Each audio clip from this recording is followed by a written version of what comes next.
wassalatu wassalamu asyrafil anbiya'i wal mursalin wa ala alihi wa sahbihi ajma'in. Segala puji dan syukur marilah kita serahkan ke kemampuan Allah Subhanahu wa taala, yang mana Allah telah memberi kita kesehatan, umur panjang, sehingga pada hari yang berbahagia ini kita masih bisa berkumpul dalam penerapan penyebaran pemahaman dan penerapan pengalaman budaya positif. Selawat dan salam tanpa pula disanjungkan kemampuan alam Nabi kita Muhammad Sallallahu Alaihi Wasallam. Penghormatan saya kepada kepala sekolah, kepada dewan guru, staf teknik yang telah hadir di SMA Negeri 6 Darul Makmur di Aulia ini. Baik, sebelum acara kita mulai oleh CGP kita, mari kita sedikit sambutan dan arahan oleh kepala sekolah kita. Kepala sekolah, kami persilakan dengan segala hormat.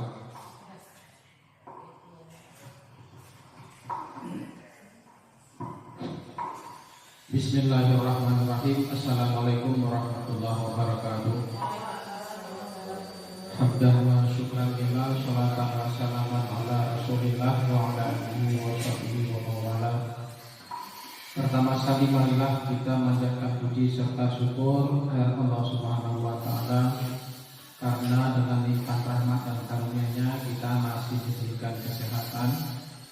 Selanjutnya salam beserta salam tanpa pula kita sekalian sanjungkan kehadiran Nabi besar Muhammad sallallahu alaihi wasallam dan juga kepada seluruh sahabat dan kerabat beliau. Yang kami hormati Bapak dan Ibu para dewan guru beserta staf tata usaha SMA Negeri 6 Darul Makmur. Pada kesempatan yang berbahagia ini, pada hari ini ada beberapa kegiatan yang akan kita laksanakan. Yang pertama sekali, mungkin ini salah satu tugas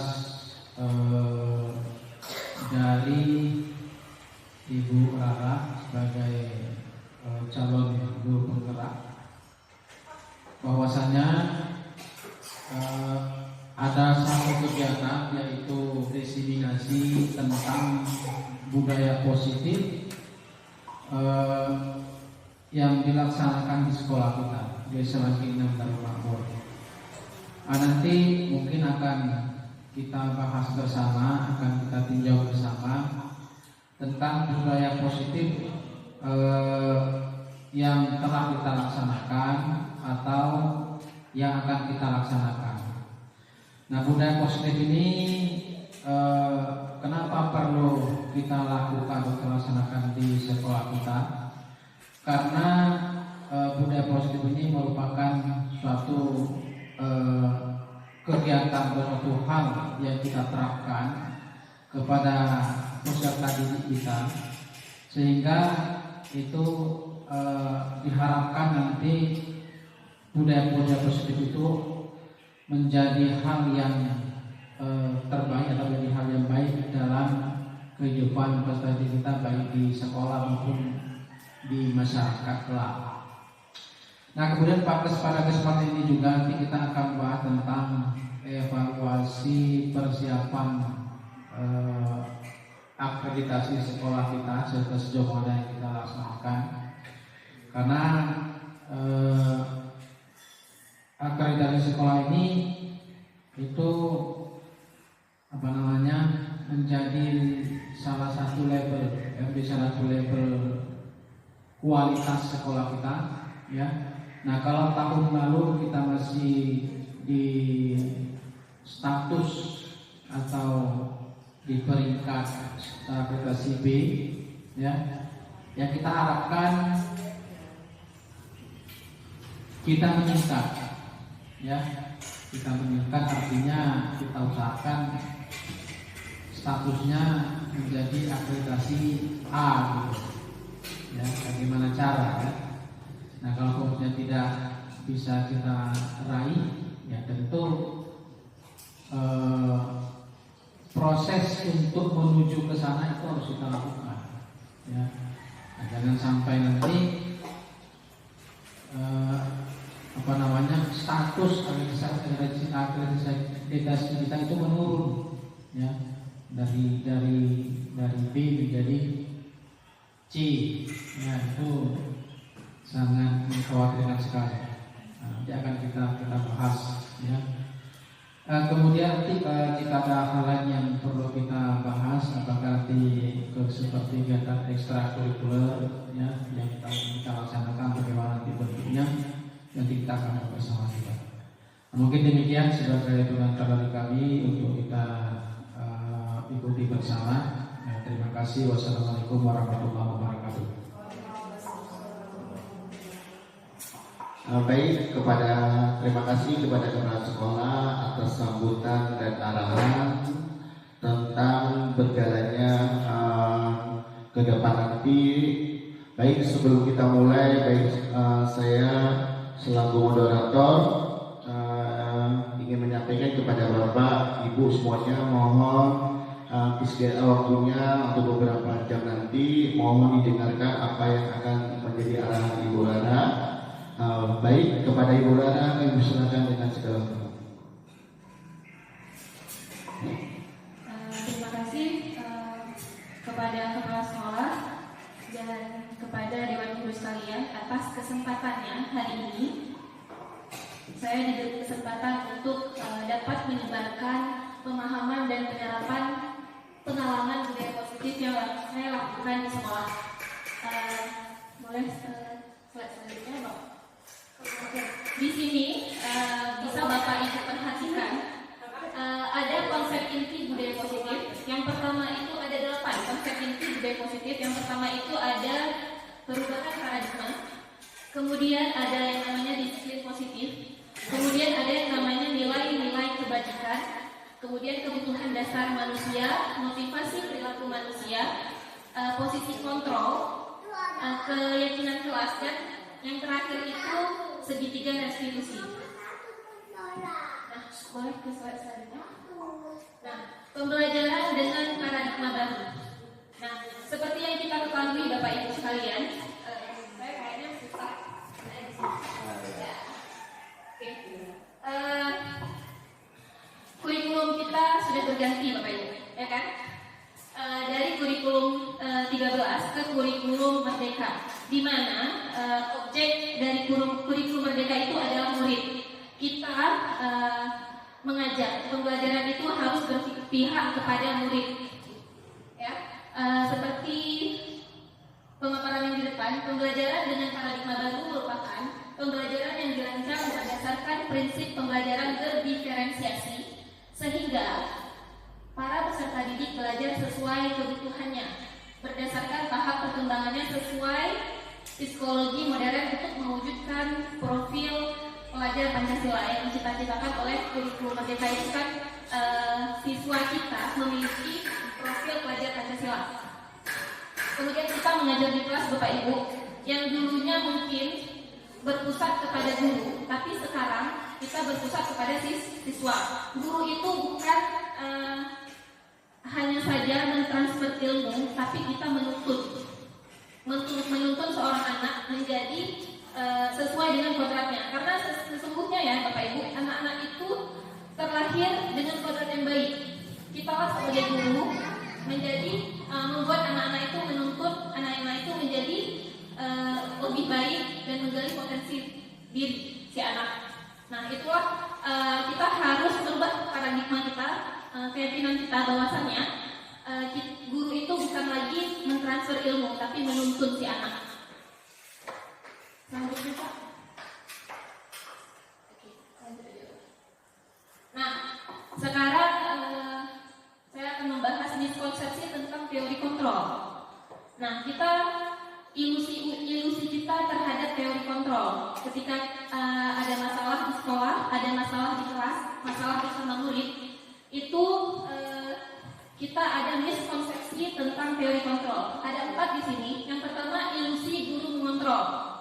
Ketika siswa memiliki masalah, nah kita langsung menghujat, mengatakan kepada siswa, kamu salah. Kemudian kita memberikan hukuman langsung pada saat siswa melakukan kesalahan. Tapi sebenarnya Bapak Ibu, harusnya kita itu kadang di diri si anak yang saya lakukan sebenarnya benar. Jadi kita harus memandang dari dua sisi seharusnya. Tapi kalau kita sekarang yang miskonsepsi ini, kita hanya memandang dari sisi kita saja. Kadang-kadang karena kita merasa apa yang kita ucapkan itu benar. Kemudian yang kedua ada ilusi bahwa semua penguatan positif efektif dan bermanfaat. Nah, ketika Bapak Ibu lihat ketika di kelas anak-anak nurut sama Bapak Ibu. Nah, Ibu merasa hal itu bangga dan merasa berhasil. Tapi sebenarnya kadang dari sisi anak mereka takut kepada kita. Itu. Nah, itulah yang miskonsepsi kita terhadap teori kontrol. Kemudian ada lagi ilusi bahwa kritik dan membuat rasa bersalah mampu menguatkan karakter.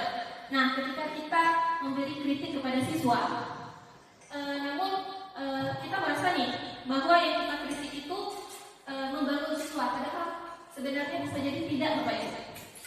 Karena siswa juga memiliki pandangannya sendiri. Kadang-kadang siswa salah, tapi mungkin ada kebutuhan dia yang dia penuhi. Seperti itu. Contoh ya Bapak Ibu, ketika anak datang terlambat, kita pasti bilang, waduh, kamu kenapa terlambat lagi? Ya kan? Kemudian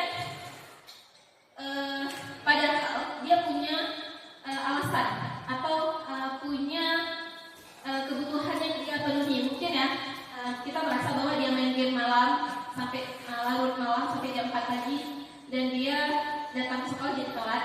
Nah, itu kebutuhan dasar dia yang menyenangkan diri dia sendiri. Nah, itu seharusnya kita mencari solusi, bukan malah kamu salah. Seperti itu. Nah, selanjutnya ada yang namanya ilusi bahwa orang dewasa berhak memaksa. Nah, karena kita merasa bahwa kita ini orang dewasa, pastinya kita benar. Yang Bapak Ibu. Ya. Nah, maka dari itu ilusi teori kontrolnya ada 4. Itu yang sekarang mungkin saya juga lakukan. Mungkin setelah ini semoga kita semua bisa berubah ke arah lebih baik. Oke. Nah, sebenarnya tadi kan konsepsi kontrol. Yang kita lakukan itu hanyalah stimulus respon, bukan teori kontrol. Nah, bisa Bapak Ibu lihat kalau stimulus respon, realitas atau kebutuhan kita sama. Kita sama murid itu sama kebutuhannya, padahal tidak. Murid punya kebutuhan sendiri, guru juga punya kebutuhan sendiri. Kalau teori kontrol, kebutuhan kita berbeda. Kita setiap masalah itu dipandang dari sudut pandang yang berbeda, Bapak Ibu. Kemudian selanjutnya, semua orang melihat hal yang sama. Kalau stimulus respon atau yang sering kita lakukan. Tapi kalau sebenarnya teori kontrol itu mengatakan bahwa setiap orang memiliki gambaran yang berbeda. Nah, kemudian ada juga stimulus respon, kita mencoba mengubah orang agar berpandangan sama dengan kita. Kalau teori kontrol, semua perilaku memiliki tujuan. Ketika anak-anak buat salah, pasti dia ada alasan. Gitu kan? Sama kayak kita juga manusia, kita juga ada aturan, dan kita juga pernah buat salah. Tapi kita pasti ada alasannya. Ya kan, Bapak Ibu? Selanjutnya ada perilaku buruk dilihat sebagai suatu kesalahan. Padahal kalau di teori kontrol, semua perilaku memiliki hanya Anda yang bisa mengontrol diri Anda. Ya betul ya, semua perilaku memiliki tujuan. Ya, setiap kita melakukan tindakan pasti kita ada tujuannya. Kemudian orang lain bisa mengontrol saya. Padahal, kalau yang kita lakukan kan ketika siswa itu membuat salah, yang kontrol kan guru ya. Tapi padahal seharusnya yang hanya bisa mengontrol adalah diri kita sendiri. Itu Bapak Ibu. Karena sejatinya kalau kita bertindak baik, itu kembali kepada kita. Kita membuat brand kita atau karakter kita menjadi baik. Kemudian saya bisa mengontrol orang lain. Anda tidak bisa mengontrol orang lain. Kita nggak bisa, Bapak Ibu, mengontrol. Saya mengontrol Pak Kadapi, saya mengontrol Bu Ayu, tidak bisa. Mereka lah sendiri yang mengontrol dirinya menjadi tanggung jawab diri sendiri. yang gagal. Nah, ketika anak-anak udah kita bujuk, besok datangnya cepat ya, tapi besok dia datangnya telat lagi. Nah, kemudian pasti kita menjadi seorang yang pemaksa ke depannya. Kalau di teori kontrol, dilakukannya kolaborasi, menciptakan pilihan-pilihan baru, atau si anak dituntut untuk mencari solusi atas permasalahan yang mereka buat. Bukan dari kita solusinya, Bapak Ibu. Kalau dari kita, berarti nanti si anak itu dia tidak paham apa sih nanti saya berbuat baik itu untuk siapa sih, untuk guru. Seharusnya untuk diri sendiri. Kemudian model berpikir menang kalah kalau kita menggunakan stimulus respon. Karena ketika kita hukum si anak, waktu dia melakukan hukuman yang kita lakukan, kita kena kamu. Ya kan seperti itu ya kan Pak. Tapi kalau model berpikir teori kontrol itu sama-sama menang. Ketika si murid berhasil mengubah dirinya menjadi orang yang bertanggung jawab, maka guru juga merasa berhasil. Kita sama-sama menang. Nah, sebelum ke bacaan di depan, saya mau tanya sama Bapak Ibu. Menurut Bapak Ibu, disiplin ketika mendengar kata-kata disiplin positif, apa sih yang terlintas? Saya minta 2 pendapat Bapak Ibu. Ada yang bersedia? Ya. Gak usah kita terpaku pada ini, kita lihat di sekitar kita aja. Kontekstual aja. Jadi tingkat mengutip sampah sebenarnya tidak boleh lagi. Kalau di kurikulum merdeka ya, seperti ya, tidak boleh, itu hukuman. Mengutip sampah, hukuman.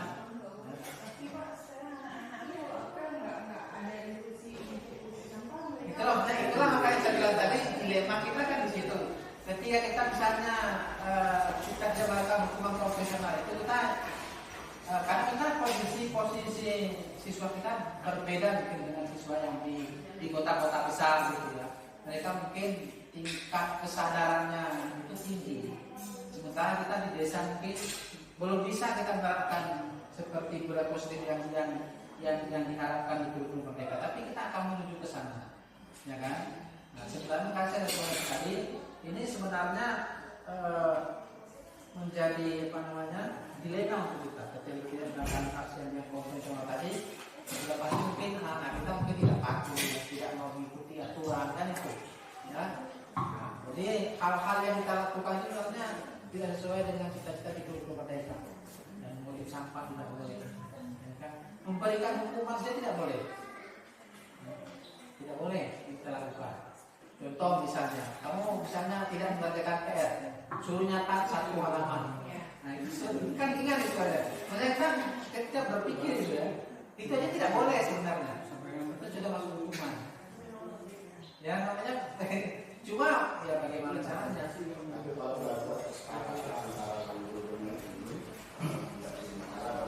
Ini yang jadi masalah sudah ada ketika anak lama langsung hafal surat ini. Jadi anak-anak kalau disepakati maka kan sesuai dengan antara siswa dan kalau siswa keberatan nggak boleh kan? Kamu nggak mungkin. Soalnya ini pengalaman Pak. Oh dulu ya kalau pusat memang itu saya jadi beda pusat menghitung sendiri sampai itu. Posisi kontrol kita, kalau kita bisa hukuman itu terakhir Pak. Ketika hal yang kita bisa menjadi teman, ajak terus jadi teman. Kalau Bapak bisa, itu udah nggak saya terapkan. Kemarin terakhir yang kita melakukan saya. Karena hukuman itu bisa dikatakan hukuman. Memang berat dan memang nggak bisa kita pakai garis solusi itu. Dia ada solusi lain. Ini solusi dulu. Minimal kita cari solusi yang memang betul-betul anak tidak harus dihukum dulu Pak Kadaki seperti itu. Terima kasih masukannya Bapak Kepala Sekolah Pak Alfi. Baik, kita lanjutin ya Bapak Ibu mengenai keyakinan kelas. Nah inilah merupakan Bapak Ibu perhatiannya sebentar. Keyakinan kelas inilah yang menjadi dasar kita membangun motivasi intrinsik si anak Bapak Ibu. Jadi di sini pertanyaannya Bapak Ibu, mengapa keyakinan kelas bukan peraturan kelas? Ada yang bisa menjawab tidak? Ada yang mau bantu menjawab? Atau saya saja? Keyakinan kelas itu enggak dibuat kalau berdasarkan kesepakatan. Iya. Dan peraturan kan kalau kita lihat tadi hukuman ya, yang ini pemikiran pemaksaan. Oh iya benar, benar. Ya benar sekali ya, Ibu Isma. Mungkin Ibu Isma sudah pernah menerapkannya di kelas, sudah. Nah, gini Bapak Ibu. Tadi ya kalau kita belajar tentang kurikulum merdeka, bahwasannya tidak ada lagi hukuman, tidak ada lagi sebenarnya bukan ditiadakan. Ada, tapi itu jalan terakhir Bapak Ibu. Jalan terakhir ketika si anak kita telah melaksanakan penerapan segitiga restitusi, dia tetap mengulanginya, atau kita sudah menggali, kenapa sih si anak masih telat depannya, nggak berubah-ubah, gitu, pasti kita kasih hukuman. Tapi itu jalan terakhir. Nah, mengapa keyakinan kelas ya Bapak Ibu bukan peraturan? Karena peraturan itu biasanya identik dengan konsekuensi atau hukuman-hukuman ya. Tapi kalau keyakinan kelas, kita membangun keyakinan kelas ini berkolaborasi bersama anak-anak. Jadi ketika saya belajar ya, ketika saya mengajar di kelas, saya selalu membuat keyakinan kelas bersama siswa-siswi saya. Saya tanyakan kepada mereka pembelajaran yang bagaimana yang anak-anak inginkan. Nah, saya bagi itu kertas post-it satu-satu yang mereka menuliskan. Nah, itulah yang menjadi keyakinan kelas atau kesepakatan kelas kita pada saat proses belajar mengajar. Nah, anak-anak pasti ada tulis kelas harus aktif. Berarti kalau yang nggak aktif tadi, dia ketika dibacakan keyakinan kelas di depan, jadi aktif. Itu dan itu juga kesadaran mereka, bukan dari saya. Karena dia sendiri yang tulis, ide dia sendiri. Kita hanya memfasilitasi, Bapak Ibu. Begitu. Nah, kenapa kita memilih keyakinan kelas bukan peraturan? Kalau peraturan biasanya kan Bapak Ibu kita yang buat, ya kan? Ya kan, kita yang buat, terus kita sampaikan ke anak-anak. Kalau keyakinan, kita berkolaborasi bersama anak-anak. Dari anak-anak, kemudian kita okekan. Nah, itu yang menjadi keyakinan kelas. Nah, selanjutnya Pak. Sedikit, kalau dalam keyakinan kelas, ada konsekuensi nggak? Karena itu biasanya kesepakatan bersama Bapak. Jadi itu kan dari diri mereka yang menginginkan. Biasanya nggak ada konsekuensi. Nanti boleh kita lihat di slide selanjutnya. Nah, pembentukan keyakinan kelas itu bersifat abstrak. Dia sesuai dengan keinginan si anak ya. Kemudian berupa pernyataan universal kayak nilai-nilai kebajikan tadi, berkolaborasi, mandiri, aktif, inovatif gitu. Kemudian dibuat dalam pernyataan positif. Kata-kata yang positif yang membangun pembelajaran yang baik di kelas. Atau kalau di sekolah, keyakinan sekolah ya Bapak, itu kata-kata yang positif atau pernyataan-pernyataan positif yang dibuat untuk meningkatkan budaya disiplin positif di sekolah. Nah, kemudian itu Pak, sedikit saja agar mudah ingat. Kayak tadi berkolaborasi berarti kita sama-sama bekerja sama. Contohnya ya, kemudian sesuai dengan kondisi kelas dan sekolah sehingga mudah diterapkan. Sesuai kebutuhan si murid. Apa sih kebutuhan murid dan apa sih kebutuhan sekolah kita? Kita nilai mana nih yang mau kita angkat? Kemudian semua warga sekolah atau warga kelas dilibatkan saat membuat keyakinan kelas. Seperti itu. Gimana Pak? Gini, ini kan ketika kita membuat keyakinan kelas, itu kan kesepakatan antara guru dengan siswa, ya kan? Apakah tidak ada konsekuensi ketika keyakinan kelas itu tidak terlaksana atau tidak dilakukan oleh siswa? Ya kan? Apakah tidak ada konsekuensi? Artinya, ya selama ini kita di sekolah kita belum buat, nanti akan menuju ke sana kan gitu. Belum buat keyakinan sekolah yang masih ada kita kata-kata di sekolah. Itu sudah tidak relevan ya kan, dan harus diupgrade ya kan, menjadi keyakinan sekolah. Ya kan? Nah, untuk skala kecil ya kan keyakinan kelas dulu. Ya. Jadi keyakinan kelas itu ada misalnya ketika pernyataan itu sudah dituliskan, sudah kesepakatan, ada nggak kita munculkan konsekuensi di situ? Dan ketika itu misalnya ini tidak terlaksana, apakah itu ya dibiarkan saja atau bagaimana? Kebetulan Pak ya, di kelas saya itu kan ada berpakaian rapi, anak-anak ada buat berpakaian rapi kalau di kelas. Jadi ketika saya melihat anaknya nggak berpakaian rapi, langsung saya tunjukkan. Nah langsung di situ dia melakukan. Pasti ada, cuman ada prosesnya. Itu kan kalau anak kecil ya Bapak. Tapi kalau misal keyakinan kelas semuanya tidak terlaksana, kita butuh refleksi bersama anak-anak di akhir pembelajaran. Saya seperti itu Bapak. Kalau konsekuensi itu apa kita tuliskan juga? Tidak dituliskan. Karena kita kan menanyakan ke siswa nanti, apakah kamu sudah meyakini keyakinan kelas kita tadi ketika dia tidak memakai pakaian yang rapi seperti itu Bapak. Boleh. Baik, untuk keyakinan itu memang ada frekuensi karena antara kesepakatan guru dengan murid untuk kedepannya apa yang menjadi. Untuk khususnya untuk saya, guru pelajaran saya, Pak, saya membuat keyakinan itu kepada siswa. Apabila siswa terlambat, maka siswa itu ibarat jamai itu adalah tamu itu duduk di depan. Seperti itu. Tidak saya harus dikeluarkan. Siswa terlambat keluar. Tidak boleh belajar. Tapi bagi saya, siswa tetap masuk pelajaran saya dengan preferensi dia duduk di depan 10 menit atau 20 menit. Itu kebiasaan. Tidak merugikan siswa. Dan itu kesepakatan antara saya dan siswa, Pak. Jadi ketika pelajaran saya kimia, itu anak udah lari. Ketika saya jalan itu udah lari. Supaya saya jangan duluan saya yang duduk di meja. Tapi kalau udah saya duduk di meja, yang di luar itu tamu bagi saya. Tapi anak-anak sudah sadar, ambil buku, duduk terus di depan. Tanpa harus saya duduk di depan. Untuk mengingatkan seperti itu. Selanjutnya kelas saya harus rapi dulu. Kalau kelas rapi, kalau saya udah diem saja nggak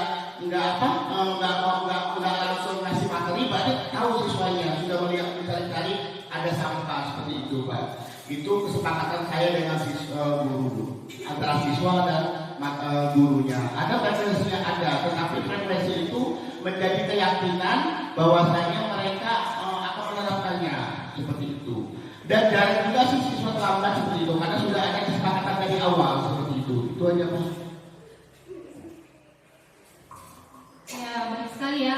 Itu salah satu contoh juga ya, contoh yang baru dari Pak Alfi. Bagaimana ketika anak sholat kita nggak usir si anak atau tidak boleh mengikuti pelajaran kita. Ada solusi yang baik, gitu ya. Yang win-win, guru bisa mengajar dengan tenang, anak-anaknya masih tetap di kelas dan anak juga bisa mengikuti pembelajaran.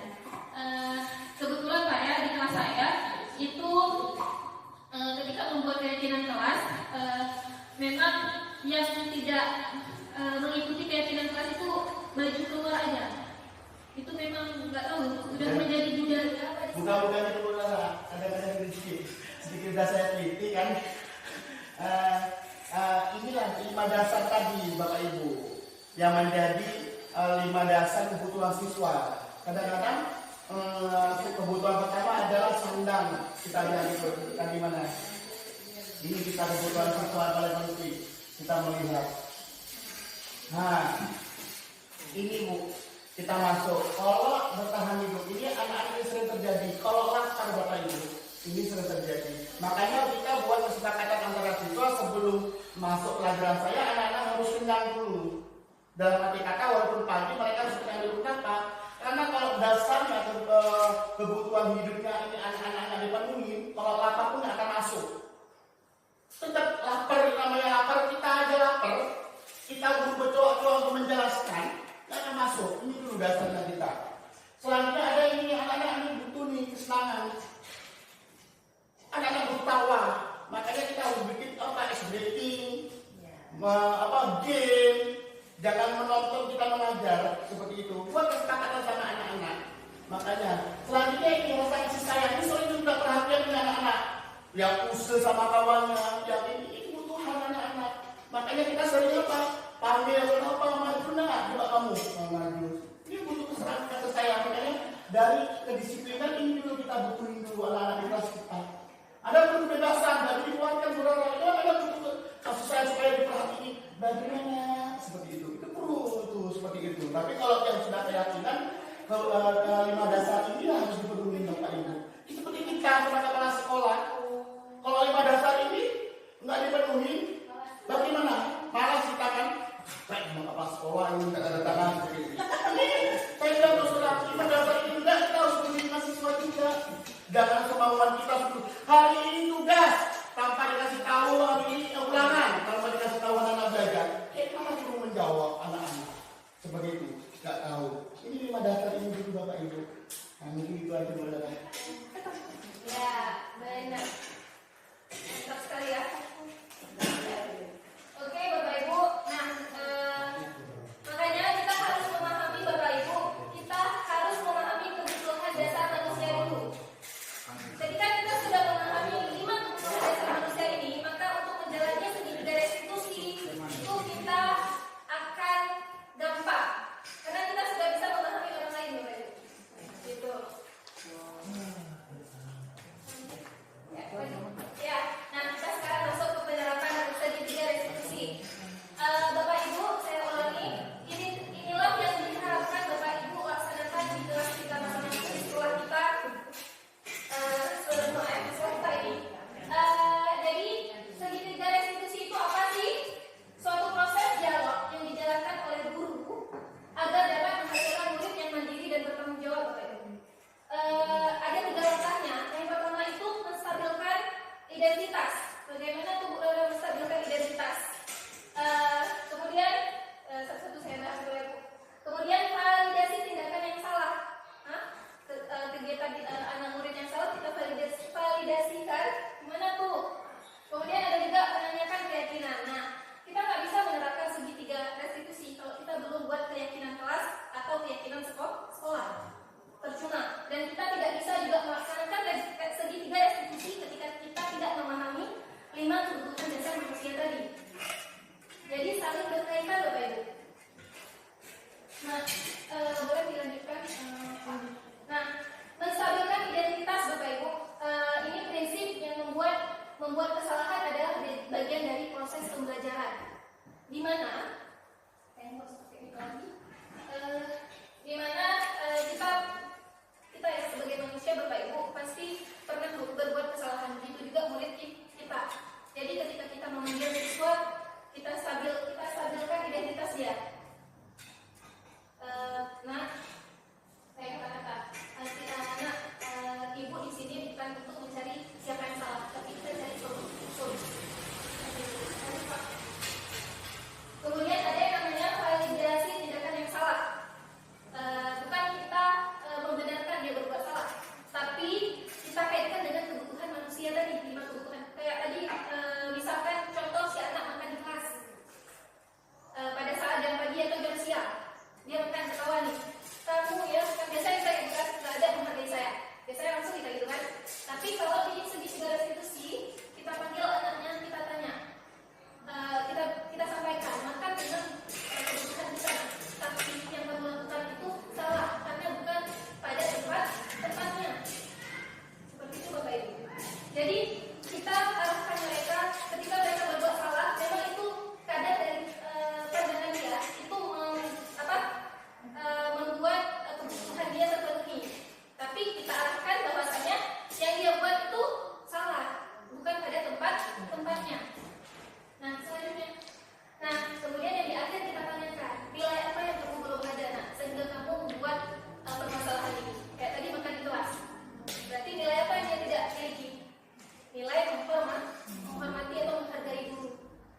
dilanggar.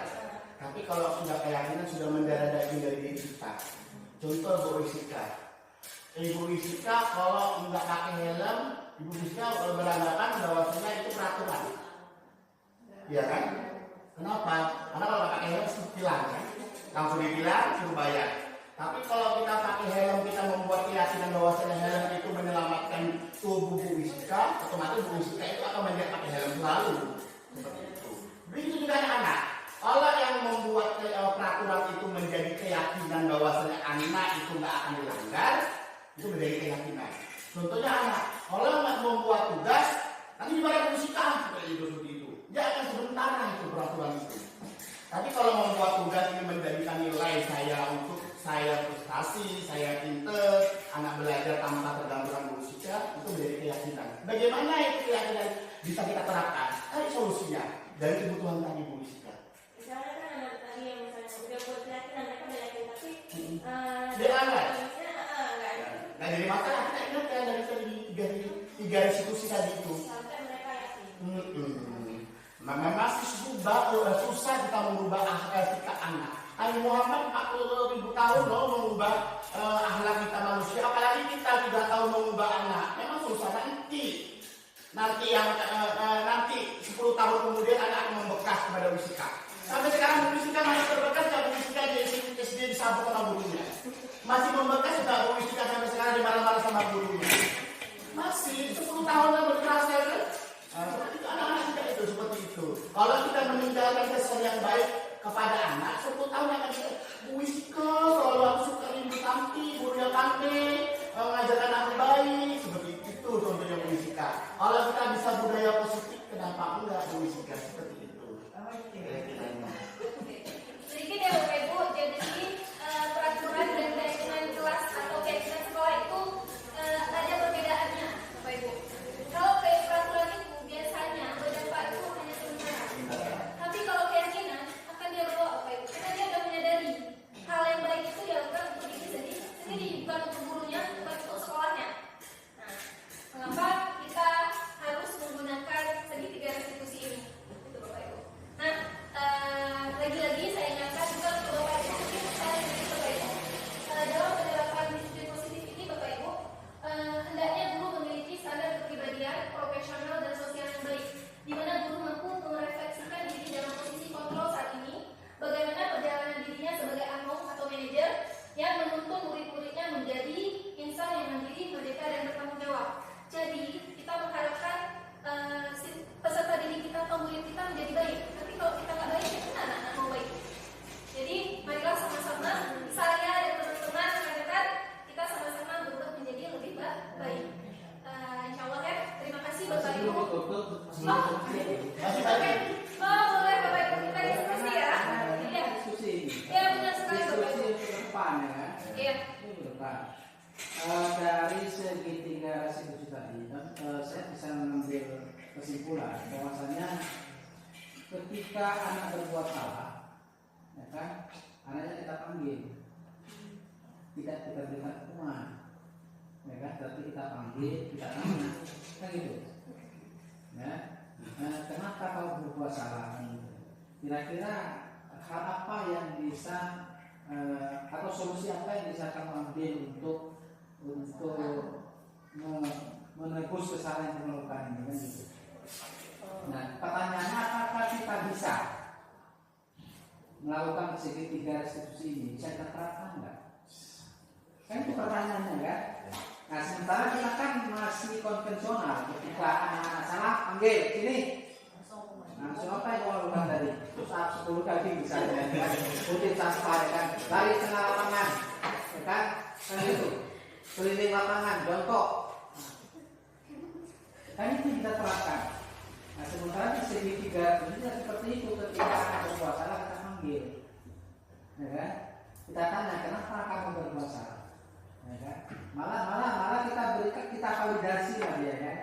Nah, kamu bahwasanya semua orang pasti berbuat salah kan gitu. Tidak ada orang yang tidak berbuat salah. Kita validasi lah, ya. Nah kemudian kita membangun komunikasi ke anak, ya. Ketika kamu sudah berbuat salah, kira-kira apa untuk menebus kesalahan mereka sendiri. Jadi di situ kan tidak ada hukuman di situ, tidak ada hukuman, tidak ada konsekuensi, ya kan? Nah pertanyaannya apakah bisa kita lakukan di depan? Begitu, benar kan? Nah kemudian Jangan pesimis, Pak. Optimis, bukan Pak. pesimis kan? Karena kita harus masuk ke suasana lain dari yang sudah kita lakukan, dan itu sudah mendarah kita ketika dalam masa pendidikan di zaman kita kan gitu, ya. Kalau di zaman kita kan nggak ada yang namanya hukuman ya tak hukuman, ya kan? Dengan guru kita, kalau guru lewat kita harus sembunyi dulu kan gitu, ya. Nah, kalau demikian ya tetap berhasil gitu. Kalau untuk kita kan tidak boleh ada seperti itu. Pak, tapi kan Pak, kita melihat ketika kita menerapkan tiga reproduksi itu dilihat dulu kondisi kesalahan siswa.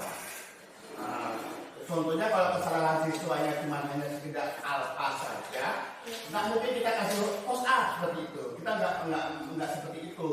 Hukuman itu bisa diterapkan ketika memang anak-anak sudah fatal Pak kesalahannya. Bawa narkoba, kan kita sudah fatal, nggak mungkin kita langsung kenapa kamu bawa narkoba?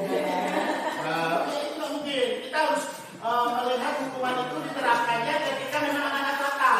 Anak menciuman depan guru depan ini, itu kan nggak mungkin. Kenapa kamu ciuman? Kenapa? Kita nggak bisa hukuman itu diterapkan ketika memang anak-anak fatal. Tapi ketika di dalam subsidi itu, ketika memang kita bisa gunakan kesalahan anak-anak kita lihat seperti itu, misalnya anak nggak buat tugas, itu bisa kita pakai 3 restitusi, Pak. Kan yang mungkin langsung kita kasih hukuman, kamu buat catatan 100 kali seperti itu, Pak. Kita juga sebagai guru harus tahu mana yang bisa dihukum, mana yang bisa frekuensi, mana yang terdeteksi, mana yang bisa ke restitusi, Pak, seperti itu. Harus kita harus mempelajari itu guru sebagai guru. Pak, kalau seandainya anaknya hari ini mulai ada kesalahannya, gimana? Apa Pak, Bu? Memulai kesalahannya, Itu kesalahan apa, Bu? contohnya telat dari bilang. Ya. Dia telat. 2 hari kemudian dia telat lagi. Minggu depan dia telat lagi. Enggak. Ketika ibu sudah melakukan negara industri, sudah dipanggil, sudah dibina. Bukan langsung kita kasih hukuman dulu. Buang sampah kamu seperti itu. Kita kasih negara industri dulu, Bu. Kayak gitu. Kita kasih pengertian kenapa kamu terlambat. Karena tahu dia membantu ibunya loh. Berdagang kita nggak tahu. Kalau umpamanya ada alasannya, itu dibiarkan aja. Kalau sudah dikasih hukuman ataupun apa. Memberi solusi jadi pasti salah satu hukuman, Bu. Kalau kita kan lihat alasannya, mungkin saya di situ Bu terlambat gara-gara saya berhenti rumah Bu Ayu nongkrong. Itu kita solusinya kenapa kamu nongkrong, kita pertanyakannya. Tahapannya nggak langsung kita perbedaan yang satu anak terlambat gara-gara nongkrong di situ udah nyampe, yang satu lagi gara-gara bantu orang tua. Hukumannya sama buang sampah. Ini ya Bapak Ibu, misalkan ya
narapidana, justisialis. Oke Bapak Ibu, boleh saya lanjutkan? Nah, selanjutnya pasti dia memiliki alasan-alasan, ya kan? Alasan mungkin hari itu dia telat bangun karena dia telat tidur karena mungkin game. Nah, itu bisa kita kasih solusi. Pertama sebelum kita kasih solusi, kita tanyakan dulu solusi ke dia. Jadi mau gimana? Anak itu biar besok tidak telat lagi. Saya besok Bu nggak main game lagi, atau saya nanti suruh kakak saya membangunkan saya, orang rumah saya membangunkan saya. Nah itu perjanjian dia buat sama kita. Nah mungkin sudah 3 kali tuh dia buat seperti itu, tapi dia telat lagi. Nah itu harus langkah selanjutnya adalah kita harus menggali kenapa sih, kita harus bisa membuka latar belakang dia. Nah itulah yang dikatakan, makanya tadi di awal saya menjelaskan paradigma baru. Kita itu harus mengetahui potensi si anak, apa yang karakter menjadi karakter diri dia, apa yang menjadi latar belakang dia. Baru kita bisa mengolah solusi-solusi yang berikutnya. Jadi jadi Pak, Bapak Ibu, ini tuh berkesinambungan ya dari paradigma baru, kemudian posisi frontal, kemudian 5 kebutuhan dasar manusia, restitusi yang terakhir, ini saling berkaitan. Saling berkaitan. Dan tiga itu juga kalau kita nggak ada semua orang tua, nggak bisa juga kita lihat dulu kondisi sama orang tua yang kita ambil. Kenapa dia bisa tambah? Kalau kita tantangan sendiri tanpa juga orang tua juga nggak akan bisa juga Bu itu. Jadi dan kemudian kita juga harus memberikan motivasi intrinsik dari yang paling utama. Dia melakukan kegiatan yang baik-baik itu dari mana dia, bukan dari orang lain atau dari guru ya, Bapak Ibu. Kemudian nih, karena kadang-kadang Bapak Ibu, si anak ini udah siap. Ada satu kasus di ini kasus teman saya di satu SD, anak ini selalu telat. Dan dibuat institusi ini udah dijalankan, tapi dia selalu telat. Dicek sama si gurunya, wali kelasnya, rupanya yang buat telat bukan dia, faktor eksternal, orang tua. Karena dia harus mengantar orang tuanya jualan di pasar pagi. Jadi antar orang tuanya dulu baru dia antar ke sekolah. Anaknya padahal jam 7 pagi sudah siap. Nah itu kan adalah kebijakan kita sebagai seorang guru untuk dia seorang. Ya kan Bapak Ibu, kan nggak mungkin dia datang telat selalu kita hukum selalu atau kita restitusi selalu. Bukan nggak? Baik. Sedikit lagi kembali ke budaya positif aku, budaya positif tadi.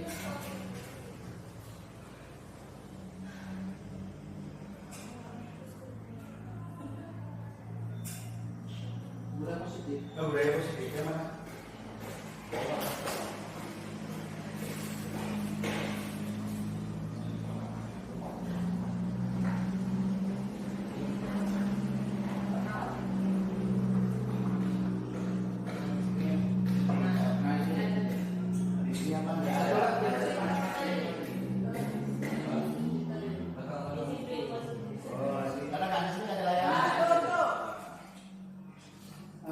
Ini kan disiplin positif di kolom 2 kan, disiplin positif merupakan cara penerapan disiplin yang bertujuan untuk menumbuhkan kesadaran serta memberdayakan peserta didik tanpa imbalan penghargaan, hidup, ancaman atau hukuman. Ya kan? Itu disiplin positif.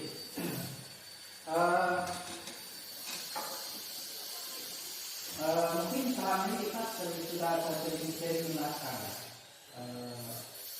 ancaman, hukuman, ancaman. Ancaman itu sebenarnya ya kalau namanya atau sudah masuk ke dalam ranah bullying gitu. Ancaman atau misalnya merendahkan, ya.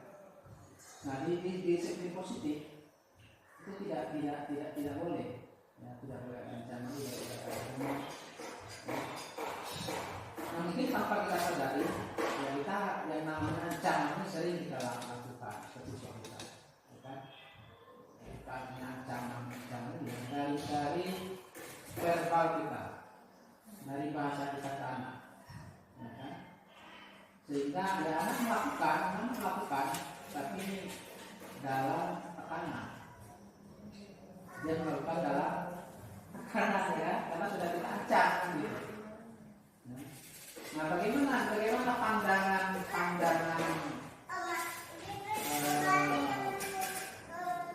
penerapan dari segi diskusi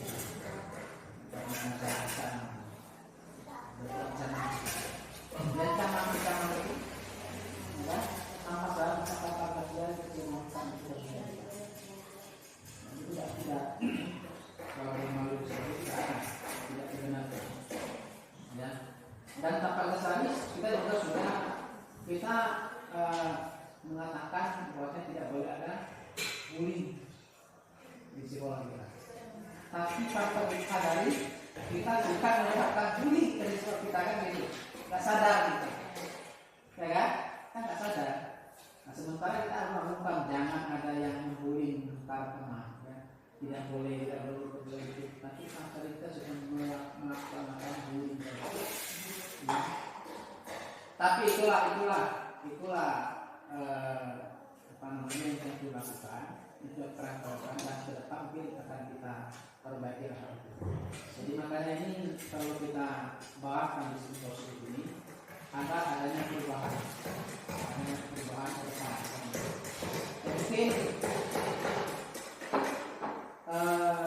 saya juga berpikir, ya kan, ketika misalnya siswa kita tidak nyaman di sini, itu salah satu faktor ya membuat siswa tidak tertarik di sini.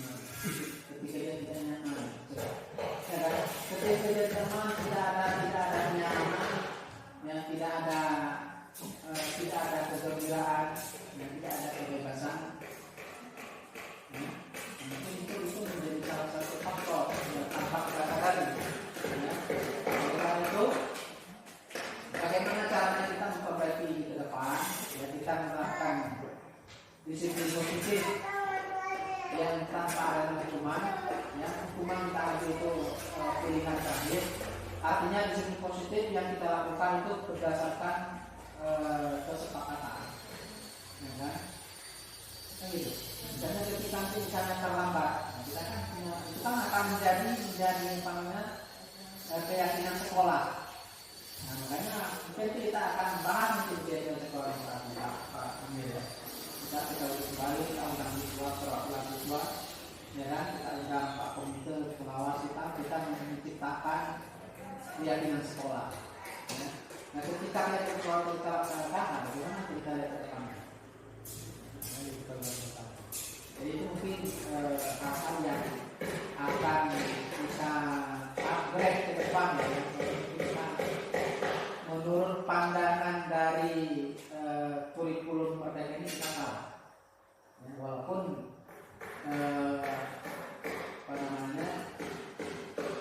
peraturan konvensional ketika kita sekolah nggak ada yang seperti kan gitu. Teman-teman ya kan.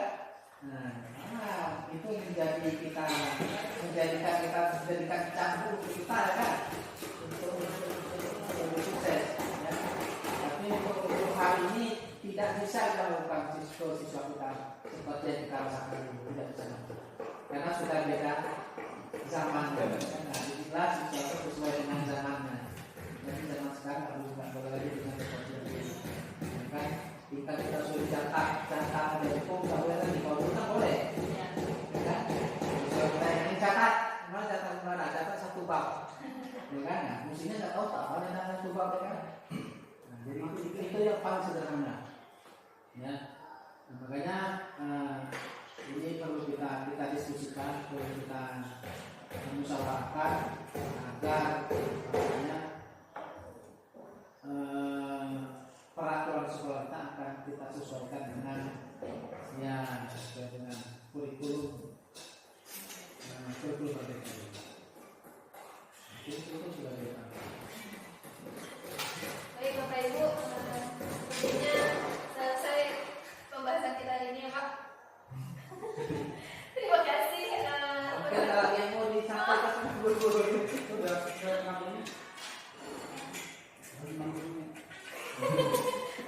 Ada yang tambahan Bapak Ibu? Oh boleh. Alhamdulillah ya hari ini. Saya senang ini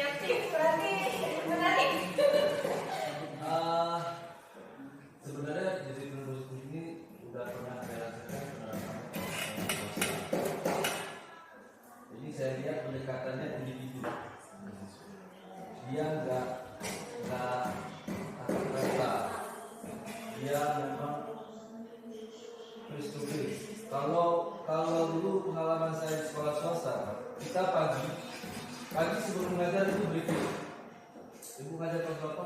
Kelas 10. Apa yang sudah dipersiapkan? Apa materi Ibu? Kendala kemarin apa? Diingatkan kendala yang kemarin apa? Apa penanganan, apa yang persiapan Ibu yang dipersiapkan untuk hari ini? Selesai briefing, kita masuk kelas masing-masing. Setelah masuk kelas, sebelum pulang nanti jam 6 malam, biasanya jam 6 atau setelah maghrib, briefing lagi. Itu ditanyakan hasil hari ini. Ibu tadi masuk kelas berapa? Bapak tadi masuk kelas berapa? Bagaimana kondisi kelas? Nanti laporan satu-satu, Pak. Jadi tiap hari itu ada laporan siswa yang berbeda, siswa yang sama. Penanganannya itu langsung telepon orang tua. Misalkan kita udah mempersiapkan bagaimana untuk menangannya juga nggak mampu, kita telepon orang tua. Ibu, assalamualaikum warahmatullahi wabarakatuh. Mau tanya anak ibu tadi waktu belajar itu agak gimana? Jadi kamu biasanya tidur jam berapa? Sampai segitunya.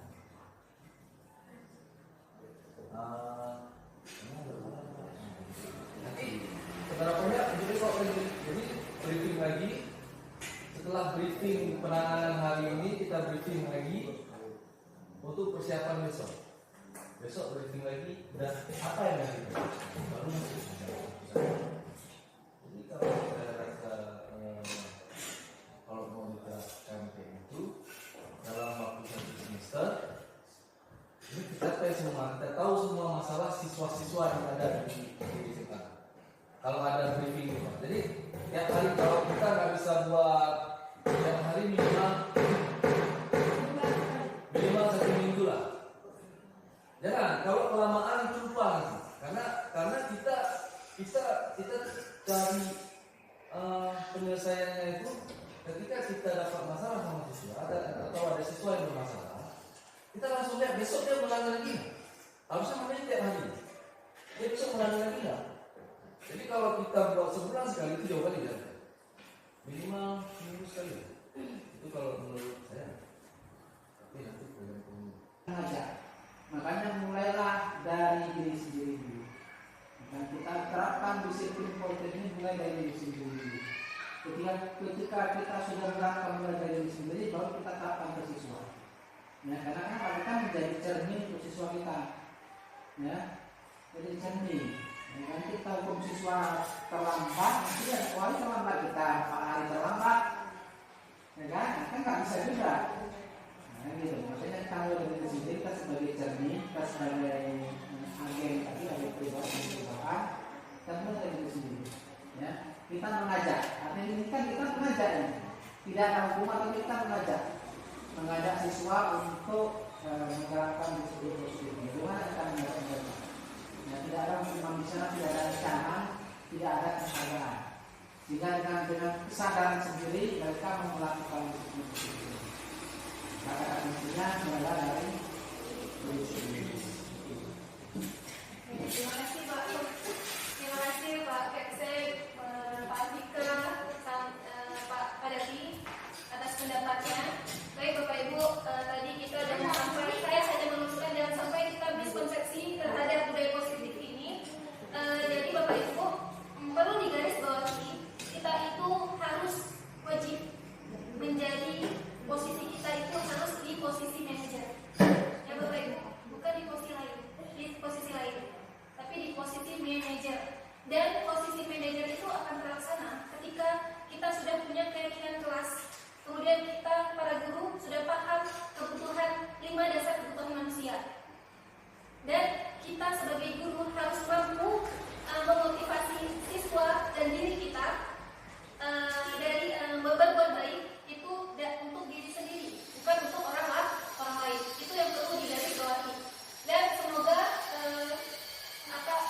pengimbasan saya ini berdampak baik bagi saya sendiri dan rekan-rekan sekalian. Terima kasih. Saya tutup pengimbasan hari ini dengan surah kafaratul majlis. Bismillahirrahmanirrahim. Subhanallah wa bihamdika asyhadu an la ilaha illa anta astaghfiruka wa atubu ilaik. Terima kasih. Wassalamualaikum warahmatullahi wabarakatuh. Baik, terima kasih kepada Ibu Rara. Kembali lagi kepada saya moderator.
sakit.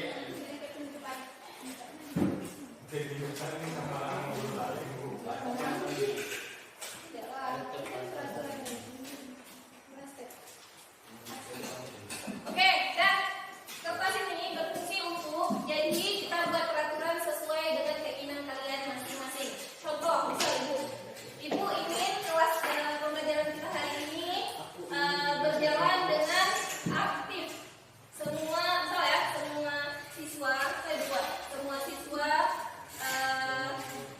aktif dalam pembelajaran. Contoh, mungkin yang lain ada menurut kalian peraturan apa yang baik supaya kelas kita itu berjalan dengan lancar atau datang tepat waktu. Tulis dari sekarang. Apa?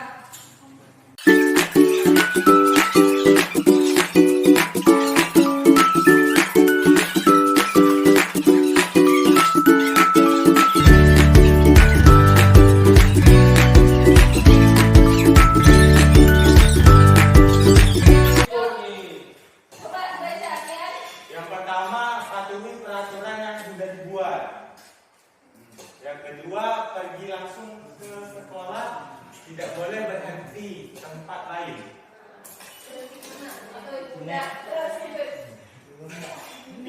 Piket datang lebih awal. Yang ketiga. Yang keempat, datang tepat waktu ketika masuk kelas. Yang kelima, tidak berisik waktu pelajaran dimulai. Jika ribut diberikan sanksi. Yang